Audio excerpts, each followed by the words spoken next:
मन में एक सवाल है पर वो जाहिर नहीं कर पा रहे हैं। ये सवाल है हर जेई एस्पिरेंट का जो जेई में निकाल चुका है और अब एडवांस की तैयारी करना है। पर जेई एडवांस के पीवाईक्यूज अच्छे हैं, कहाँ मिले? जो हाईली रेलेवेंट है वो कहाँ मिले? टफ क्वेश्चन जो सॉल्व नहीं होते वो कहाँ मिले? इनका एक पर्टिकुलर स्नैप हम लोग को कहाँ मिले जिसमें क्या है टफ क्वेश्चन ही करवाएं और एक थिंकिंग हम लोग की डेवलप हो जाए जे एडवांस के लिए। तो हम लोग ये सीरीज़ लेके आए हैं जहाँ पे हम लोग टफ क्वेश्चंस आपको करवाएंगे चैप्टर्स के, प्लस पूरे के पूरे पेपर्स डिस्कस होंगे विद रिस्पेक्ट टू सब्जेक्ट।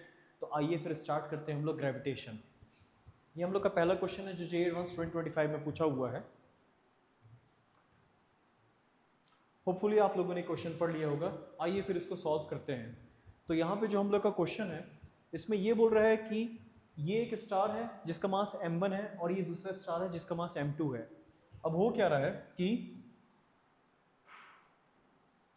ये स्टार अपना मास लूज कर रहा है और जो मास लूज कर रहा है उसका जो मास फ्लो रेट है वो है गामा kg/सेकेंड और ये गेन कर रहा है।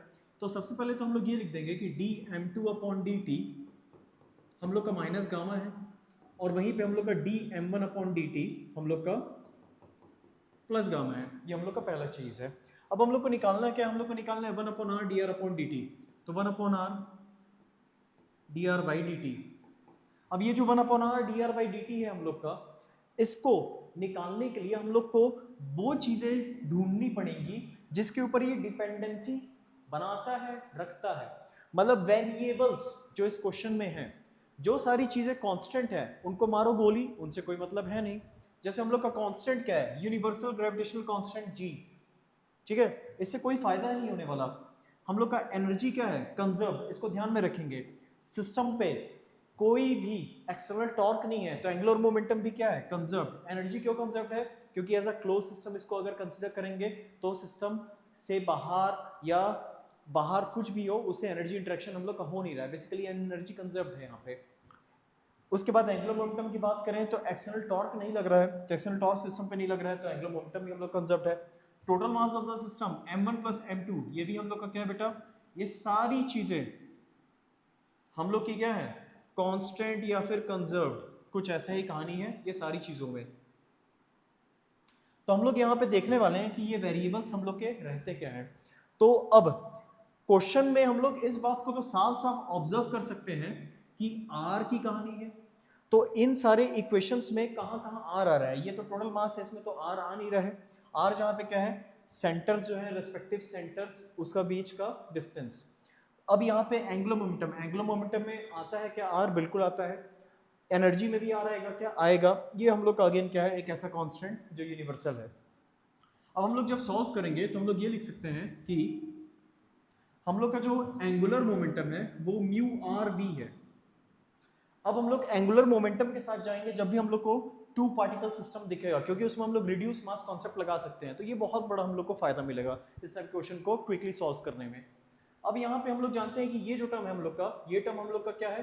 कांस्टेंट। और एक और बहुत ही क्रूशियल पार्ट हम लोग जानते हैं कि वेलोसिटी जो है वो inversely proportional to root of r होता है हम लोग का इस तरीके के कॉन्फ़िगरेशंस में। सिंपल जो ग्रेविटेशन के हम लोग के जो कॉन्फ़िगरेशंस होते हैं। अब हम लोग जब इसको आगे बढ़ाएंगे तो हम लोग ऐसे लिख सकते हैं कि mu is inversely proportional to r v. और ये डिपेंडेंसी को अगर हम लोग यूज करेंगे तो हम लोग ये क्लेम कर सकते हैं कि जो हम लोग का म्यू है वो इनवर्सली प्रोपोर्शनल टू 1/√r हो जाएगा बच्चा। बधाई हो, आपका r आ गया सिर्फ और सिर्फ एक वेरिएबल पे डिपेंडेंसी बनाते हुए, और वो क्या है? आपका म्यू, रिड्यूस मास। अब हम लोग यहाँ पे लिख सकते हैं कि जो हम लोग का r होगा वो 1/μ² होगा और कुछ कांस्टेंट हम लोग मल्टीप्लाई कर देते हैं where k is some constant, ठीक है। तो k हम लोग का कांस्टेंट है, हम लोग इसको मेंशन कर लेते हैं, कांस्टेंट है, इससे हम लोग को कोई फर्क नहीं पड़ने वाला। अब जब हम लोग सॉल्यूशन को आगे बढ़ाएंगे तो हम लोग म्यू को ऑब्वियसली ओपन करेंगे। तो हम लोग को क्या लिखा हुआ है? r is equal to mu का मतलब क्या हुआ? m1 m2 whole square, m1 plus m2 का whole square into constant k। ये दिख रहा है सबको? आगे बढ़ाते हैं हम लोग इस सॉल्यूशन को। अब जब इस सॉल्यूशन को हम लोग आगे बढ़ाएंगे तो हम लोग ये चीज बहुत ही स्पेसिफिकली देख सकते हैं यहाँ पे कि हम लोग का जो म्यू है, सॉरी, हम लोग का जो r है वो हम लोग का क्या आएगा? Some constant k dash divide by m1 square m2 square, या फिर m1 m2 होल स्क्वायर, जो बोलना चाहो वो बोल सकते हो। क्या है कि यहाँ पे m1 प्लस m2 कॉन्स्टेंट है, इनटू कॉन्स्टेंट तो एक कॉन्स्टेंट ही बना बेसिकली हम लोग का ये। हम लोग यहाँ पे लॉग ले लेते हैं, ln r is equal to -2 ln m1 m2, जिसको हम लोग बोल सकते हैं -2 ln m1 plus ln m2। अब जब हम लोग डेरिवेटिव लेंगे तो डेरिवेटिव लेने पे हम लोग को क्या दिखेगा, डेरिवेटिव लेने पे हम लोग को दिखेगा 1/r dr ऊपर में इज इक्वल टू -2। हम लोग यहाँ पे k डैश को टोटली इग्नोर कर चुके हैं, कोई फर्क नहीं पड़ने वाला उससे, ठीक है, कांस्टेंट है, उस पर डिपेंडेंसी है ही नहीं, ना ही आंसर हम लोग का उस बात पे डिपेंडेंट है। ln m1 का डेरिवेटिव लेंगे तो क्या दिखेगा, dm1 सॉरी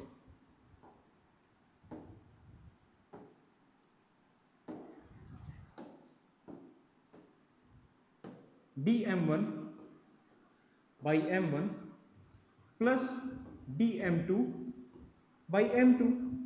अब हम लोग एक चीज जो हम लोग जानते हैं बहुत अच्छे से, वो क्या है कि dt यहाँ पे हम लोग डिवाइड करेंगे पूरे इक्वेशन में, तो यहाँ पे dt लगा देते हैं, ये कलर शायद ना दिखे आप लोग को, तो ये दिखेगा, यहाँ पे dt लगा देते हैं, यहाँ पे dt लगा देते हैं और यहाँ पे dt लगा देते हैं। तो हम लोग को यहाँ पे देखिए स्टार्टिंग में ही डेटा निकाले हुए हैं, dm2 upon dt, dm1 upon dt, इसको यहाँ पे इंसर्ट करते हैं प्यार से एकदम मक्खन। अब हम लोग का जब इंसर्ट करेंगे इसको हम लोग यहाँ पे, तो हम लोग को दिखेगा 1/r dr अपॉन dt, जो कि हम लोग को निकालना है, is equal to -2 dm1 upon dt हम लोग का प्लस गामा है, तो plus gamma upon m1 minus यहाँ पे dm2 अपॉन dt हम लोग का माइनस गामा है, इसलिए प्लस माइनस माइनस हो जा रहा है, minus gamma upon m2।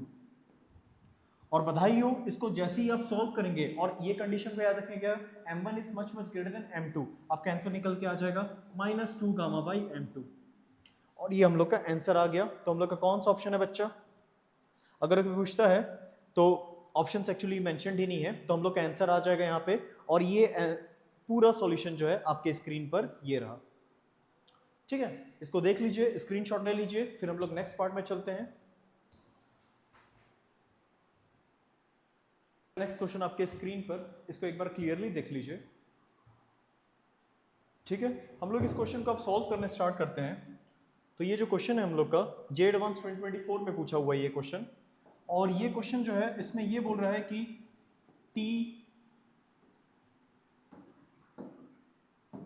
t1 square minus t0 square upon t1 square आपसे क्लेम कर रहा है कि ये इसका आंसर बताइए भैया क्या होगा।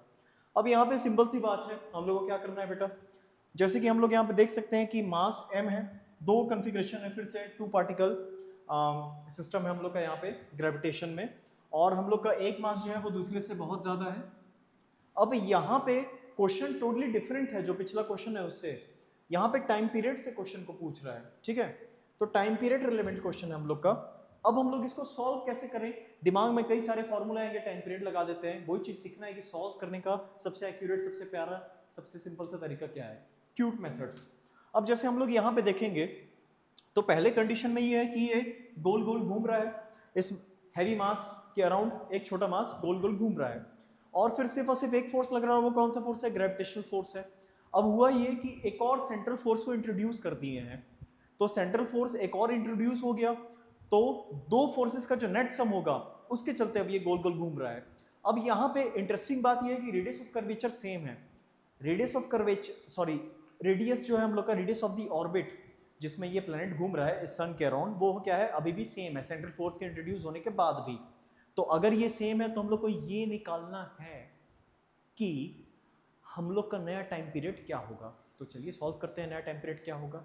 अब जैसे हम लोग यहाँ पे देखते हैं, तो अगर इनिशियल कंडीशन अगर हम लोग लें तो इनिशियल कंडीशन में हम लोग लिख सकते हैं m omega naught square into r naught, ठीक है, जो सेंट्रीपिटल फोर्स है बेसिकली हम लोग का, सेंट्रीपिटल सेंट्रीफ्यूगल फोर्स जो भी बोलना चाहो, ठीक है, वो हम लोग का क्या है, किसके बराबर है, it's only due to gravitational force. तो ग्रेविटेशनल फोर्स का मैग्नीट्यूड हम लोग यहाँ पे लेंगे, तो क्या लेंगे, ग्रेविटेशनल फोर्स का magnitude g m upon are naught square. यहाँ पे हम लोग का क्या है, m से कैंसिल हो जाएगा, तो हम लोग का ओमेगा नॉट स्क्वायर आ गया g m upon are naught का क्यूब। ये हम लोग का इक्वेशन 1 बन गया, आप लोग साफ साफ देख सकते हैं। अब हम लोग आगे बढ़ेंगे तो हम लोग को क्या है कि अब सिमिलरली हम लोग लिखेंगे जब दूसरा कंडीशन आ रहा है, जब सेंट्रल फोर्स को इंट्रोड्यूस कर दिए हैं, तो m omega 1 square r naught is equal to g m upon are naught square, ऐसे लिख दिए। लेकिन यहाँ पे सेंट्रल फोर्स है और सेंट्रल फोर्स का डायरेक्शन पता रहना चाहिए, ग्रेविटेशनल फोर्स के साथ है या ग्रेविटेशनल फोर्स के अलग है। ग्रेविटेशनल फोर्स तो हम लोग का किधर लग रहा है, ग्रेविटेशनल फोर्स हम लोग का अंदर लग रहा है, इस तरफ लग रहा है, तो सेंट्रल फोर्स इस तरफ लग रहा है, अपोजिट लग रहा है। ये चीज हम लोग एक बार क्रॉस चेक कर लेते हैं। ये हम लोग का कैपिटल मास एम है, ये हम लोग का स्मॉल मास एम है। तो एक बार हम लोग कंसिडर करते हैं, तो कंसिडर करने के लिए हम लोग सॉल्व करते हैं सिंपली। तो यहाँ पे हम लोग का पोटेंशियल एनर्जी दिया हुआ है, पोटेंशियल एनर्जी कितना दिया हुआ है, एम अल्फा आर क्यूब। तो हम लोग का जो फोर्स निकलता है, फोर्स क्या निकलता है, minus D you upon D R निकलता है। तो जैसे हम लोग D you upon D R लेंगे, तो D you upon D R हम लोग को सॉल्व करने पे कितना आएगा, हम लोग का माइनस और डेरिवेटिव लेंगे हम लोग का एम अल्फा आर क्यूब का। तो एम अल्फा तो हम लोग का कांस्टेंट है और r to the power minus 3 का डिफरेंशिएशन होगा -3 r to the power -4, minus minus plus हो जाएगा, तो हम लोग का हो जाएगा 3 m alpha upon r to the power 4। ये हम लोग का क्या निकला, सेंट्रल फोर्स निकला। अब ये जो है प्लस है, और जो हम लोग का ग्रेविटेशनल फोर्स है, ग्रेविटेशनल फोर्स हम लोग का क्या है, minus g M upon so called r square. तो ये माइनस का डायरेक्शन अगर हम लोग ये ले रहे हैं, तो प्लस का डायरेक्शन हम लोग ये कंसीडर करेंगे। इसका मतलब ये जो फोर्स है यहाँ पे क्या लगेगा बेटा, माइनस के साथ लगेगा। तो हम लोग यहाँ पे माइनस लगा देते हैं और यहाँ पे लिखते हैं 3m alpha upon are naught to the power 4। ये हम लोग का एक इक्वेशन बन गया। अब इसमें हम लोग ओमेगा 1 बहुत आसानी से निकाल सकते हैं, तो ओमेगा 1 निकालते हैं यहाँ पे। तो ओमेगा 1 हम लोग का कितना आएगा, ओमेगा 1 हम लोग का आ जाएगा बच्चा एम तो थ्रू आउट द इक्वेशन हम लोग का कैंसिल आउट हो जाएगा, और ओमेगा 1 स्क्वायर हम लोग का निकल के आएगा g M upon are naught to the power 3 minus 3 alpha are naught to the power 5। ये हम लोग का एक प्यारा सा सिंपल सा इक्वेशन निकल के आ गया, ठीक है।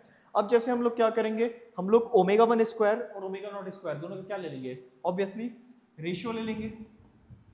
तो हम लोग को चाहिए क्या, हम लोग को चाहिए, अगर इस इक्वेशन को हम लोग देखें, ध्यान से देखिए, तो ये इक्वेशन आपका लिखा क्या हुआ है, 1 minus t naught square upon t one square. तो यहाँ t naught upon t one है और omega is inversely proportional to t, तो आप क्या लीजिए, ओमेगा 1 अपॉन ओमेगा नॉट का रेशियो लीजिए, ठीक है। तो ओमेगा 1 अपॉन ओमेगा नॉट का हम लोग रेशियो लेते हैं, तो हम लोग ओमेगा 1 बाई ओमेगा नॉट करते हैं, तो ओमेगा 1 का square divide by omega naught का स्क्वायर। तो हम लोग को क्या दिखेगा, G M upon are naught cube से G M upon are naught cube हम लोग कैंसिल हो गया, 1 आ गया, minus 3 alpha are naught to the power 5 R naught cube हम लोग को क्या हो जाएगा, आर नॉट स्क्वायर, और हम लोग का जी एम आ जाएगा यहाँ पे, ये आ गया आपका। अब ये जैसे ही आ गया, तो हम लोग इसको सॉल्व करेंगे, तो हम लोग को क्या दिखेगा, इस टर्म को उधर ले जाते हैं, तो 3 alpha g m r naught cube, sorry r naught cube नहीं है, आर नॉट स्क्वायर, ठीक है, r naught square is equal to 1 minus omega 1 square minus omega naught square. इसको सॉल्व करेंगे तो t is inversely proportional to omega, तो हम लोग का क्या आ जाएगा, 1 minus t naught square upon t one square. तो ये आपका आंसर आ चुका है यहाँ पे, अगर आप ध्यान दें तो यही आपका आंसर है जो आपको निकालना था। तो आपका जो 1 minus t one square minus t naught square upon t one square actually में क्या है, 3 alpha divide by r naught square into g m, ये आपका आंसर है, ठीक है। नेक्स्ट पार्ट, नेक्स्ट क्वेश्चन में हम लोग आगे बढ़ते हैं। तो इसका अगर आप स्क्रीनशॉट लेना चाहते हैं, एक खूबसूरत सा स्क्रीनशॉट, तो ये रहा आपके स्क्रीन पे फुल सॉल्यूशन। तो अगला क्वेश्चन है, ये बहुत ही सिंपल क्वेश्चन है, ये क्वेश्चन आप लोग देख सकते हैं, बहुत ही एक्सट्रीमली सिंपल है। ऐसा क्वेश्चन एडवांस में पूछ देते हैं। तो G P upon G Q is equal to, यहां पे हम लोग लिखेंगे G upon are plus H P का whole square divide by G upon are plus H Q का होल स्क्वायर। तो हम लोग ये लिख सकते हैं, जी से जी हम लोग को कैंसिल हो जाएगा, तो हम लोग को दिखेगा आर प्लस एच क्यू का whole square divide by r plus H P का होल स्क्वायर। तो इसको हम लोग सॉल्व करेंगे, तो सॉल्व करने पे जीपी अपॉन जी क्यू का रूट ले लेंगे, तो हम लोग को दिखेगा 6 अपॉन 5, और यहाँ पे हम लोग का रूट लेंगे तो फिर r plus H q upon are plus H p, ये हम लोग को दिखेगा। अब क्रॉस मल्टीप्लाई कर देते हैं, तो क्रॉस मल्टीप्लाई करने पे हम लोग को क्या दिखेगा 6r प्लस HP की वैल्यू दी हुई है, HP की वैल्यू है r/3, तो 6r/3 इंटू 6 आपका कितना हो जाएगा 2r इज इक्वल टू यहाँ पे 5r प्लस HQ, तो आपका HQ निकल के आ जाएगा, यहाँ पे HQ क्या निकल के आ जाएगा 8r माइनस 5r 3r, और यहाँ पे 5 है तो 3r अपॉन 5 आपका आंसर आ गया बच्चा, ये 3r upon 5 it's your answer मक्खन। ठीक है, नेक्स्ट पार्ट में आगे बढ़ते हैं। ये क्वेश्चन बहुत ही सिंपल था। अब जैसे हम लोग का जो नेक्स्ट क्वेश्चन है वो ये रहा आपकी स्क्रीन पे,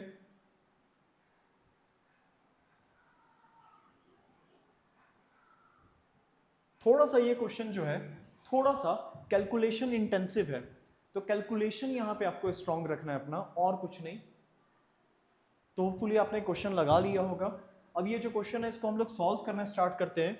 ये 2022 में पूछा हुआ है, और ये जो ग्रेविटेशन का हम लोग PYQ कर रहे हैं, इसमें ये थोड़ा सा हट के क्वेश्चन है, तो हम लोग इसको देखते हैं क्या बोलना चाह रहा है। तो इनिशियली जो है, इनिशियली दो फिगर्स लिए हुए हैं, तो हम लोग के दो फिगर्स हो गए। अब दोनों का जो डायमेंशन है वो क्या है, सेम डायमेंशन सेम है, लेकिन एक चीज का फर्क है, इसकी डेंसिटी ρ a है, इसकी डेंसिटी ρb है, और इसका रेडियस है r और रेडियस इसका भी r है। डायमेंशन तो बता चुके हैं बच्चा क्या है आपका सेम। अब क्या हुआ कि इसका मास mb है जो कि 2 टाइम्स ma है, और इसका मास ma है as per the given question. अब बोल ये रहा है कि इसका कुछ मास जो है वो लॉस हुआ, और मास लॉस हुआ तो इसका रेडियस जो है वो आधा हो गया, तो ये ऐसा हो गया, ये इनिशियल डायग्राम हो गया, और ये हम लोग का हो गया फाइनल डायग्राम।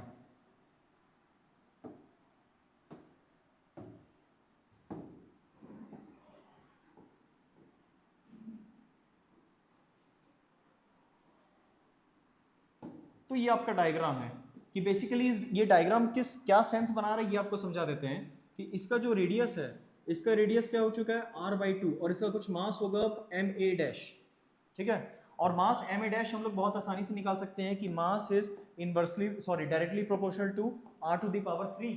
तो हम लोग का अगर जो रेडियस है वो 1/2 है, तो मास क्या हो जाएगा 1/8 टाइम्स हो जाएगा इनिशियल वैल्यू का, तो ये हम लोग का हो गया ma/8, ये हम लोग का मास हो गया।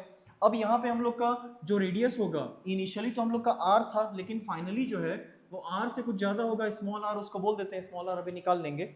और ये जो परत जमी है इसके ऊपर, इसकी जो डेंसिटी होगी, ये जो इसके ऊपर परत आई है इसकी डेंसिटी क्या है ρ a, वहीं जो अंदर है, अंदर जो है उसकी डेंसिटी अभी भी क्या है बच्चा ρb, तो इसका रेडियस हम लोग को निकालना है। ये रेडियस निकल गया, सॉल्व हो गया।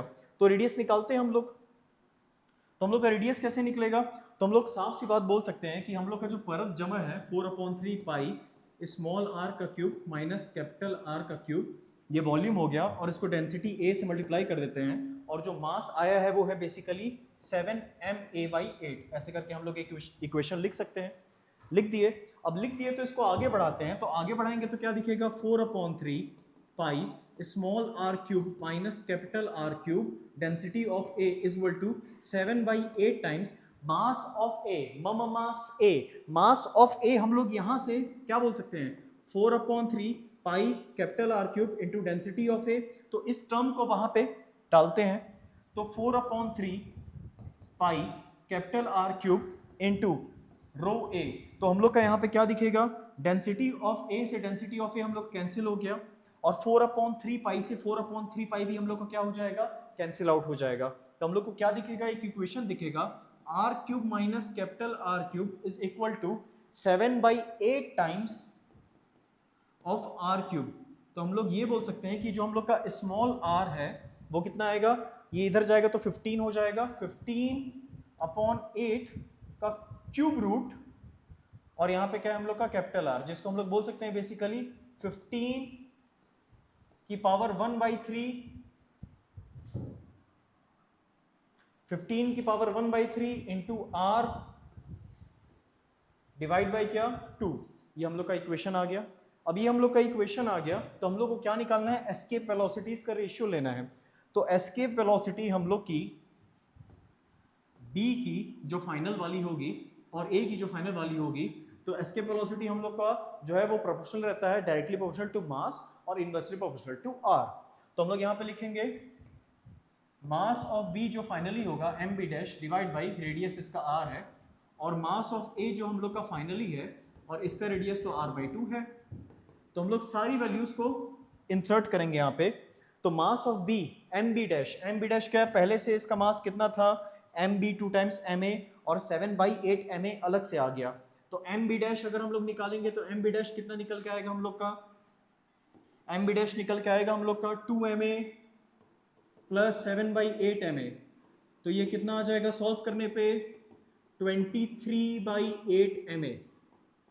तो हम लोग यहाँ पे इंसर्ट कर देते हैं 23/8 ma divide by radius r, इसका स्मॉल r कितना आ रखा है 15 की power 1/3 into capital R divide by क्या 2 divide by root of ma dash हम लोग का फाइनल मास a का है, वो कितना है ma/8 डिवाइड बाई रेडियस उसका r/2। हम लोग यहाँ पे सारे जो कॉमन टर्म्स है उसको क्या करेंगे, कैंसिल आउट करेंगे। तो कॉमन टर्म्स हम लोग का क्या है, 2 से 2 जाएगा, r से r जाएगा, ma से ma जाएगा, 8 से 8 जाएगा। तो हम लोग का क्या वैल्यू निकल के आएगा, रूट ऑफ, ध्यान से देखिएगा, रूट ऑफ 23 नीचे में 15 की पावर 1/3 और इसी को हम लोग लिख सकते हैं 2.3 इंटू 10। और जब आप लोग आंसर से मिलाएंगे तो आपको ये दिखेगा कि आपका यही n पूछ रहा है और ये जो n है ये आपका कितना निकल के आ रहा है बेटा, एग्जैक्टली 2.3। तो यहां पे हम लोग ये बोल सकते हैं कि जो हम लोग की n की वैल्यू है वो है 2.3। ठीक है, ये जो लिखा हुआ है VB/VA यहाँ पे 15 की पावर 1/3 है। ठीक है, 10n हम लोग का सिंपली ऐसे ही लिखा हुआ है, 10n डिवाइडेड बाई 15 की पावर 1/3। तो ये आपका सॉल्यूशन हो गया। नेक्स्ट लोग अभी की रिसेंटली 4 क्वेश्चंस, ये पिछले 4 साल में सबसे अच्छे क्वेश्चंस थे और इसमें जो 3 क्वेश्चंस हैं वो तो बहुत ही अच्छे हैं, जो कि हम लोग अगर सिर्फ और सिर्फ जेई मेन के कॉन्टेक्स्ट में देखें तो जेई मेन से काफ़ी हद तक हट के हैं, out of the box thinking जिसमें लग रहा है जो जेई एडवांस में मांगता है। तो फुली ग्रेविटेशन के ये जो छोटा सा एक शॉर्ट वीडियो है जिसमें आपका क्या है कि एक लेटेस्ट जो क्वेश्चंस हैं उसको आपका कवरेज दे दिया। तो होपफुली अगर आपको अच्छा लगा है तो फिर आप इस सीरीज़ को थोरली फॉलो कीजिएगा। जो आगे के वीडियोस डलने वाले हैं हर सब्जेक्ट के डलेंगे, फिजिक्स, केमिस्ट्री, मैथ्स। ठीक है, हैव अ गुड डे।